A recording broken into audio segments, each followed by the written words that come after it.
তো বস, নিউজিল্যান্ডকে হারিয়ে ফাটাফাটিভাবে সেমিফাইনালে যাওয়ার জন্য গৌতম গম্ভীর ঘোষণা করেছে মাথা খারাপ করা প্লেয়িং 11। দলে এবার এমন এমন খেলোয়াড়দের রাখা হয়েছে বিরোধী দলরা দেখলে কাঁপতে শুরু করবে। দলে হয়েছে বড় বড় পরিবর্তন।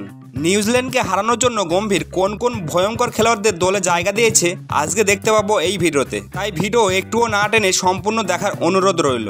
আর বস, তোমার কি মনে হয় ভারতীয় দল কি এবারে 2025-এর চ্যাম্পিয়ন ট্রফি জিততে পারবে? অবশ্যই তোমার মূল্যবান মন্তব্যটি কমেন্টে লিখে দিও। তো বস, প্রত্যেকবারের মতো এবারও ভারতীয় দল রয়েছে দুর্দান্ত ছন্দে। চ্যাম্পিয়ন ট্রফির প্রথম ম্যাচ বাংলাদেশের বিরুদ্ধে 6 উইকেটে ফাটাফাটিভাবে জিতে যায় ম্যাচটি। ভারতের পরের ম্যাচটি ছিল পাকিস্তানের সাথে, কিন্তু পাকিস্তানের ধুতি খুলে দিয়ে ভারতীয় দল পৌঁছে গেছে সেমিফাইনালে। কিন্তু বস, ভারত ভার্সেস নিউজিল্যান্ডের মধ্যে খেলাটা ভারতের কাছে বড় খেলা হতে চলেছে, কারণ নিউজিল্যান্ড দলও পরপর 2টি ম্যাচ জিতে এসেছে। তাই এবার ভারত ও নিউজিল্যান্ডের মধ্যে নাম্বার 1-এ কে থাকবে সেটা লড়াই হবে। তাই নিঃসন্দেহ বলা যেতে পারে এটা অনেক রোমাঞ্চকর ম্যাচ হতে চলেছে। তাই এই ম্যাচটি কেউ মিস করতে চাইবে না। কিন্তু বস, ভারতীয়দের এখন সবচেয়ে দুঃখের খবর হলো রোহিত শর্মা ও মোহাম্মদ শামি নিউজিল্যান্ডের ম্যাচে নাও থাকতে পারে।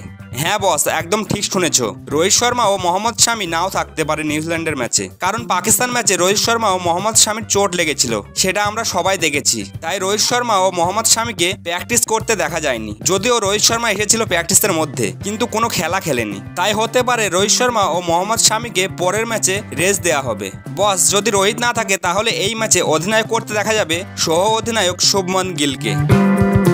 তোমাদের বলে রাখি, এই ম্যাচটি খেলা হবে 2 মার্চ দুবাই ইন্টারন্যাশনাল স্টেডিয়ামে। ভারতীয় সময় অনুযায়ী 2:30 থেকে চালু হবে এই ফাটাফাটি লড়াইটি। তো চলো বস, বেশি না বকে ফটাফট দেখে নিন ভারতীয় দল কোন কোন খেলোয়াড়দের সুযোগ দিয়েছে নিউজিল্যান্ড ম্যাচে।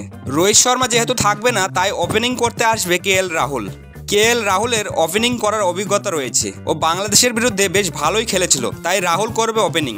আর রাহুলের সাথে আসবে শুভমান গিল তার ক্যারিয়ারের সবচেয়ে ভালো ফর্মে রয়েছে বলা যেতে পারে। বাংলাদেশের বিরুদ্ধে প্রথম ম্যাচে ওর সেঞ্চুরি ঠুকে দেয়। 1 ডাউনে ব্যাট করতে আসবে পাকিস্তানের ধুতি খুলে দেওয়া খেলোয়াড় বিরাট কোহলি। কিং কোহলি গত ম্যাচে দুর্দান্ত সেঞ্চুরি করে দেখিয়ে দিয়েছে যে কেন বিরাট কিং। 2 ডাউনে আমরা দেখতে পাবো অনবদ্য ফর্মে থাকা সুরেশ আইয়ারও যে কত চমৎকার ফর্মে রয়েছে সেটা দেখিয়ে দিয়েছে সবাইকেই।